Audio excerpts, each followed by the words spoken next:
ये मकर का जो उत्सव है कोई साधारण नहीं। हिंदू धर्म में मकर संक्रांति को यूं ही नहीं मना ली कि तुम गंगा नहाया जाके।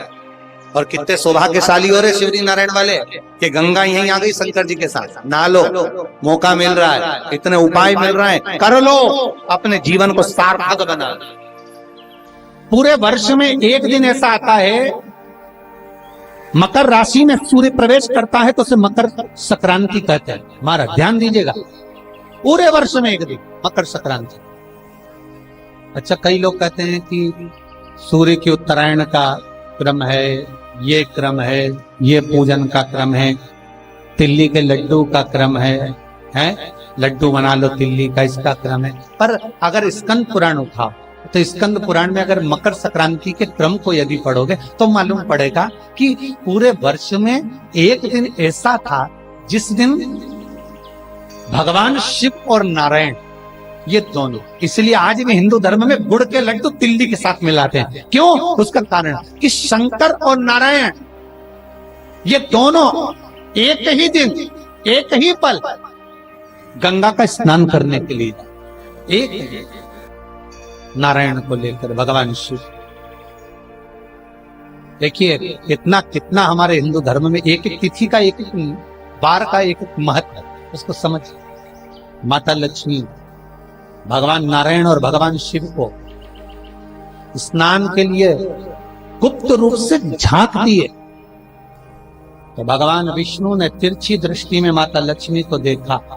तो माता लक्ष्मी को देखकर भगवान विष्णु शिव जी को देखे तो शंकर भगवान ने कहा, नारायण हमने देख लिया महारानी लक्ष्मी झांक रही, हमने वर दे दिया कि लक्ष्मी का एक नाम गुप्त लक्ष्मी रहेगा, ये छुपी रहेगी। और आज मकर संक्रांति के दिन नारायण और शिव का दर्शन इस लक्ष्मी ने करा है। पर जो गुप्त लक्ष्मी का दान दे देगा उसके घर में कभी कोई बड़ी बीमारी प्रवेश नहीं करेगी। कैंसर जैसा रोग, किडनी और लीवर का रोग नहीं हो सकता। आज भी नियम है कि मकर संक्रांति के दिन एक लड्डू बनाया जाता है गुड़ और तिल्ली का, उसमें 1 का सिक्का, 2 का सिक्का या कोई लक्ष्मी उसमें फंसा दी जाती है और लड्डू को पैक कर कर किसी मंदिर में दान दे दिया जाता है। उसको कहते हैं गुप्त लक्ष्मी, जिससे घर में कोई बड़ी बीमारी प्रवेश नहीं, वो केवल मकर संक्रांति को ही हो। तो महाराज सूर्य का उत्तरायण जो प्रवेश है मकर के अंतर्गत, वो दोपहर में लगभग 2:30 बजे के करीब में आएगा, 2:30 से 3 के करीब में आएगा।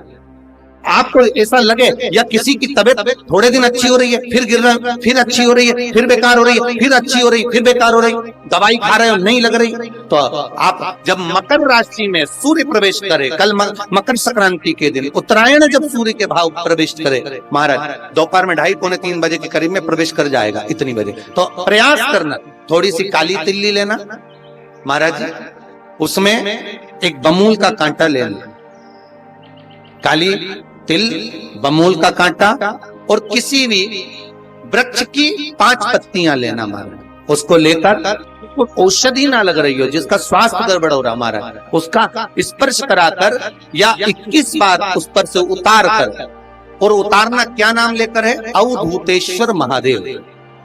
कौन सा महादेव है? जम के बोलो जरा, अवधूतेश्वर महादेव।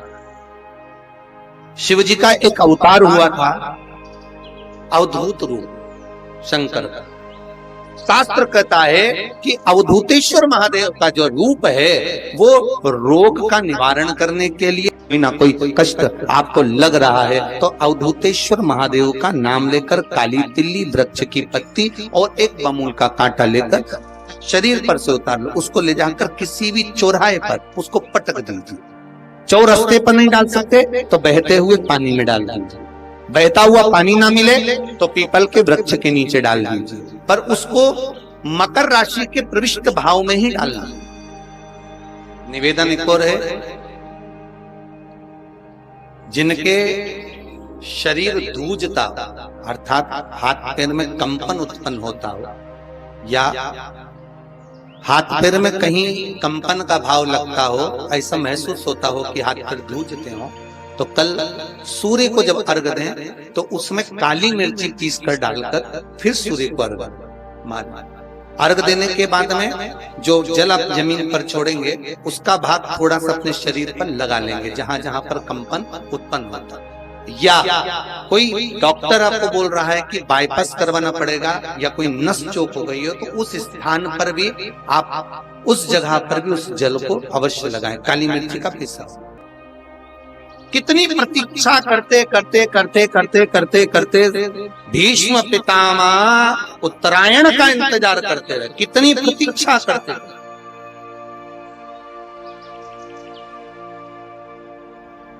कि कब मौका मिले और कब मैं स्मरण करूं, कब मैं।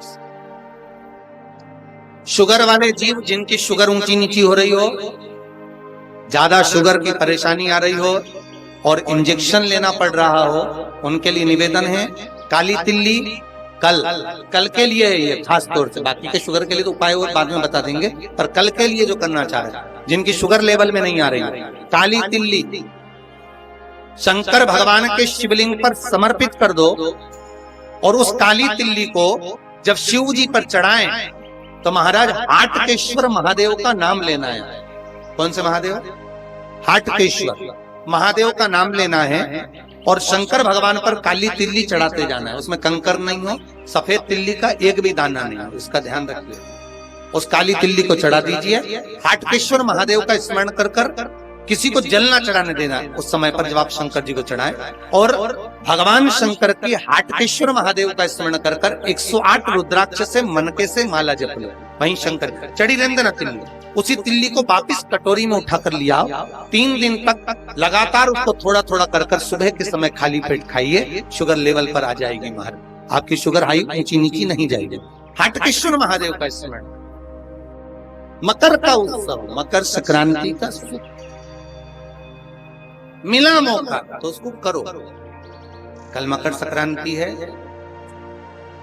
जिस समय पर कल सूर्य उत्तरायण आ जाए और पहले दिन उत्तरायण के दिन ही जब संध्या का समय होता है, शाम का समय होता है महाराज, संध्या का जो समय होता है शाम का, अगर कोई बच्चा पलंग पर बाथरूम करता हो, गंदगी करता हो, सारी औषधि कर ली, दवाई कर ली, और या बच्चा रात्रि को उठकर चिड़चिड़ करता हो या रोता हो रात भर महाराज, उसके लिए, या माता के स्तनों में बच्चे को पिलाने के लिए दूध ना आता हो उसके लिए, या बच्चा रुदन करता हो या बच्चा गंदगी करता हो उसके लिए, कल शाम के समय पर प्रथम दिन में जब भगवान उत्तरायण आ रहे हैं मकर राशि के अंतर्गत, तो शाम के समय पर मकर संक्रांति के दिन गुड़ को पानी में मिलाकर शिवजी पर लेपन कर दो, उसी हाथ को बच्चे को मंदिर के बाहर चटा दो महाराज, फिर वो पलंग पर कभी गंदगी नहीं करेगा महाराज। जिस नारी का स्तन में दूध नहीं आता हो बच्चों को पिलाने के लिए, उसको भी अगर चटा दिया जाए तो स्तन में दूध आना प्रारंभ हो जाएगा महाराज। जो बच्चा रात्रि को रोता हो, जाग जाता हो, उसको भी अगर वो हाथ चटा दिया जाए तो वो काम करता है महाराज। ये कल के दिन करके देखना, बाद में बताना जरूर हो।